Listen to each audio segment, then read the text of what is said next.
Hello বন্ধুরা, কেমন আছো তোমরা সবাই? তো আজকে আমি আবারও চলে এসেছি আর একটা ভিডিও শেয়ার করতে।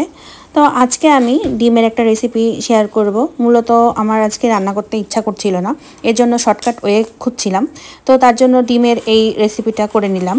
তো আমি প্রথমে 4টা ডিম ভেঙে নিয়েছিলাম এবং কড়াইতে তেল দিয়ে দিয়েছি। তেলটা গরম হয়ে আসার পরে ডিমগুলো দিয়ে দিয়েছি এবং সাথে সামান্য নুন এবং গোলমরিচের গুঁড়ো দিয়ে দিয়েছি। দিয়ে ডিমগুলোকে আমি এভাবে খুব ভালোভাবে নাড়াচাড়া করে নিচ্ছি এবং খুব ভালোভাবে এভাবে করে ঝুরি করে ভেজে নেব।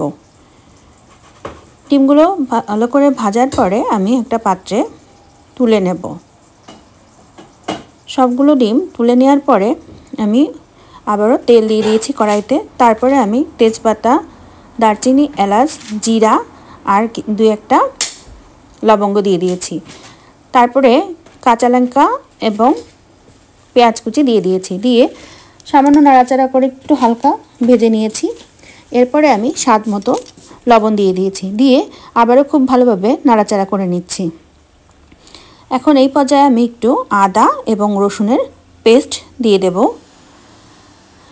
আদা রসুনের পেস্ট দিয়ে আবারও খুব ভালোভাবে আমি পেঁয়াজের সাথে এগুলো মিশিয়ে নেব, যাতে কাঁচা গন্ধটা না থাকে। এর জন্য একটু ভালোভাবে একটু সময় নিয়ে আমি এটাকে মিশিয়ে নেব।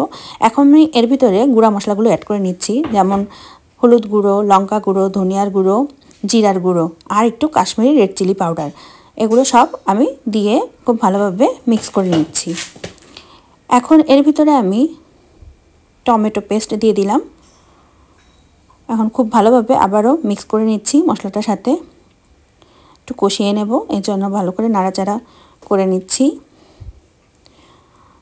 ভালো করে এভাবে নাড়াচাড়া করে নেওয়ার পরে আমি এর ভিতরে জল দিয়ে দেব। আমি এখন জল দিয়ে দিলাম, মানে একটু ঝোলের জন্য একটু জল দিয়ে দেব।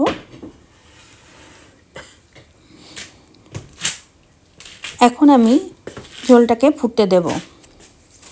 ঝোলটা ফুটে আসবে যখন, তখন আমি এর ভিতরে গরম মশলা গুঁড়ো দিয়ে দেব।